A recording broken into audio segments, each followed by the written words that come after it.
Assalamualaikum friends, welcome back to my channel. இன்னைக்கு நம்ம சேனல்ல எதை பத்தி வீடியோ பார்க்க போறோம்னா கிட்ஸ்க்கு ரொம்ப பிடிச்ச ஒரு டேஸ்டான பன்னீர் பீஸா ரெசிபி தான் பார்க்க போறோம். சிம்பிளான மெத்தட்ல குக்கர் ஓவன் இல்லாம நான் வந்து pan வச்சு நான் பீஸா வந்து ரெடி பண்ண போறேன். அத கடையில எப்படி இருக்குமோ அதே டேஸ்ட்ல நான் உங்களுக்கு வந்து செஞ்சு காட்ட போறேன். அது மட்டும் இல்லாம இது வந்து மினி பீஸா கிட்ஸ்க்கு ரொம்ப பிடிக்கும். நீங்களும் இத வந்து ட்ரை பண்ணி பாருங்க. இப்போ வாங்க எப்படி செய்யலாம்னு பார்க்கலாம். அதுக்கு முன்னாடி என்னோட சேனலை ஃபர்ஸ்ட் டைமா பார்க்கறனா உடனே Subscribe பண்ணிடுங்க. பக்கத்துல உள்ள பெல் பட்டனையும் கிளிக் பண்ணிடுங்க. பீஸா ரெடி பண்றதுக்கு நான் வந்து ஈஸ்ட் வந்து ஆக்டிவேட் பண்ணி வச்சிருக்கேன். ஈஸ்ட் வந்து நல்லா ஆக்டிவேட் ஆயிடுச்சு. ஒரு மிக்சிங் பவுல்ல 1.5 கப் மைதா ஆட் பண்ணியிருக்கேன். தேவையான அளவு சால்ட் ஆட் பண்ணியிருக்கேன். ஆக்டிவேட் பண்ண ஈஸ்ட் வந்து கொஞ்சமா ஆட் பண்ணி சப்பாத்தி மாவு எப்படி பனையிறமோ அந்த பதத்துக்கு பனைஞ்சி எடுத்துக்கோங்க. மாவு வந்து கொஞ்சம் இழுத்து பனைஞ்சி நல்லா புஷ் பண்ணி பனைஞ்சிக்கோங்க. இப்போ பாருங்க கையில் ஒட்டாமல் மாவு வந்துடுச்சு. லைட்டாக வந்து ஆயில் அப்ளை பண்ணிவிட்டு நம்ம வந்து ஒரு ஈரமான கிளாத்தை வச்சு கவர் பண்ணிக்கோங்க. இது 1 hour இல்லாட்டி 1.5 hours அப்படியே இருக்கட்டும். அப்போ தான் வந்து மாவு வந்து டபுள் மடங்கு நம்மளுக்கு வந்து கிடைக்கும். நெக்ஸ்ட் வந்து பீஸா சாஸ் தான் ரெடி பண்ண போகிறோம். ரொம்ப சிம்பிளான மெத்தடில் ஈஸியான மெத்தடில் நான் உங்களுக்கு வந்து பீஸா சாஸ் வந்து ரெடி பண்ண போகிறேன். ஒரு மிக்சிங் பவுலில் வந்து 1.5 டீஸ்பூன் சில்லி ஃப்ளேக்ஸ் எடுத்திருக்கேன். இது கூட வந்து 2 டீஸ்பூன் வந்து பீஸா சீசனிங் ஆட் பண்ணியிருக்கேன். நெக்ஸ்ட் வந்து டொமேட்டோ கெச்சப் தான் ஆட் பண்ணியிருக்கேன். நீங்கள் வந்து எந்த பிராண்ட் வேணாலும் யூஸ் பண்ணிக்கோங்க. 3 இன்க்ரீடியண்ட்டை வச்சு நம்ம வந்து பீஸா சாஸ் வந்து ரெடி பண்ணியாச்சு. நல்லா வந்து மிக்ஸ் பண்ணிக்கோங்க. சிம்பிளான மெத்தடில் பீஸா சாஸ் எப்படி பண்ணலான்னு செஞ்சு காமிச்சிருக்கேன். நீங்களும் ட்ரை பண்ணி பார்த்துட்டு மறக்காமல் எப்படி இருக்குன்னு கமெண்ட் பண்ணுங்கள்.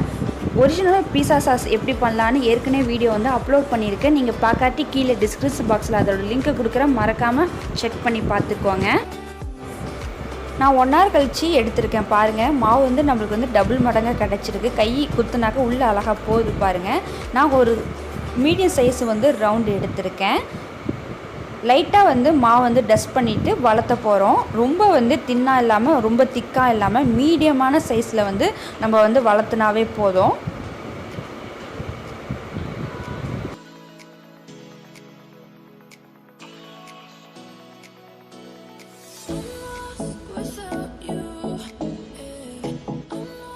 பேன் சைஸ் கரெக்டாக அளவுக்கு நான் வந்து ரவுண்ட் ஷேப்பில் வந்து வளர்த்திருக்கேன். ரொம்ப திக்காக இல்லாமல் தின்னாகவும் இல்லாமல் மீடியமான சைஸுக்கு தான் நான் வளர்த்திருக்கேன்.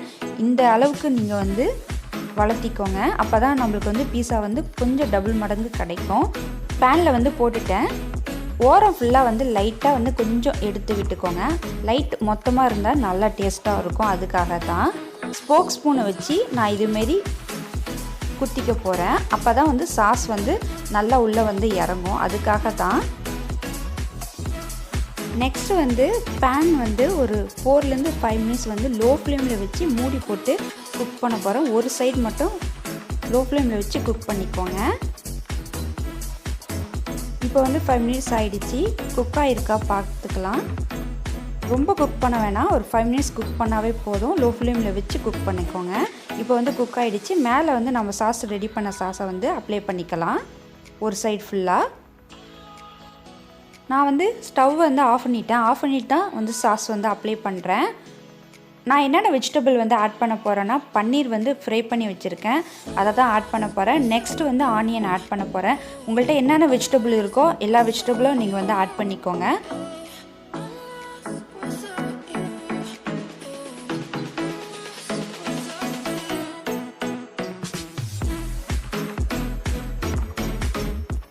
ஆனியன் வந்து எல்லா இடத்துலையும் ஃபுல்லாக கவர் பண்ணியாச்சு. நெக்ஸ்ட் வந்து சீஸ் தான் நான் வந்து துருவ போகிறேன். மொசலா சீஸு எல்லா இடத்துலையும் ஸ்ப்ரெட் பண்ணுற அளவுக்கு நான் மொசலா சீஸ் வந்து துருவிட்டேன். மேலே வந்து எக்ஸ்ட்ரா வந்து பன்னீர் வந்து ஆட் பண்ணுறேன். லாஸ்ட்டு ஃபைனலாக வந்து பீஸா சீசனிங் தான் கொஞ்சமாக வந்து ஆட் பண்ணிக்கிறேன். ஃபைனலாக வந்து பீஸா வந்து குக் பண்ண போகிறோம். நான் வந்து பேனில் வந்து 10 to 12 minutes வந்து லோ ஃப்ளேமில் வச்சு மூடி போட்டு கவர் பண்ணி குக் பண்ண போகிறேன். 12 minutes ஆகிடுச்சு. பீஸா வந்து குக் ஆகிடுச்சான்னு செக் பண்ணி பார்த்துடலாம். ஒரு குச்சியை வச்சு குத்தி பாருங்கள். மாவு ஒட்டாமல் வந்துச்சுனாக்கா பீஸா வந்து குக் ஆகிடுச்சின்னு அர்த்தம். மேலே வந்து சீஸ்லாம் நல்லா மெல்ட் ஆகி அழகாக வந்திருக்கு. அடியில் பாருங்கள் ப்ரௌன் கலரில் அழகாக குக் ஆகி ஒட்டாமல் வந்திருக்கு பாருங்கள். பார்க்கும்போது செம்ம டேஸ்ட்டாக இருக்குது. ஓவனில் வச்சு குக் பண்ணால் எப்படி இருக்குமோ அதே டேஸ்ட்டில் நம்மளுக்கு வந்து கிடச்சிருக்கு. இப்போ வந்து ஒரு பிளேட்டில் வந்து எடுத்து வச்சுருக்கேன். லாஸ்ட்டு ஃபைனலாக வந்து பீஸா சீசனிங் வந்து கொஞ்சமாக வந்து ஆட் பண்ணியிருக்கேன். இப்போ வந்து கட் பண்ணிவிட்டு எப்படி இருக்குன்னு டேஸ்ட் பண்ணி பார்த்துடலாம். இப்போ வந்து அடியை பாருங்கள், நல்லா மொறுமொறுன்னு வந்துருக்கு. அது மட்டும் இல்லாமல் மாவு வந்து நல்லா டபுளாக கிடச்சிருக்கு பாருங்கள். சீஸ் வந்து இழுக்கும் போது நல்லா இழுத்து வருது பாருங்கள். ரொம்ப ரொம்ப டேஸ்ட்டாக வந்திருக்கு. இப்போ வந்து சாப்பிட்டு பார்க்கலாம். நீங்களும் இந்த வந்து பீஸா வந்து ட்ரை பண்ணி பாருங்கள். ட்ரை பண்ணி பார்த்துட்டு மறக்காமல் எப்படி இருக்குன்னு கமெண்ட் பண்ணுங்கள். என் சேனலை ஃபஸ்ட் டைமாக பார்க்குறீங்களா, உடனே சப்ஸ்கிரைப் பண்ணிவிடுங்க. பக்கத்தில் உள்ள பெல் பட்டனையும் கிளிக் பண்ணிவிடுங்க.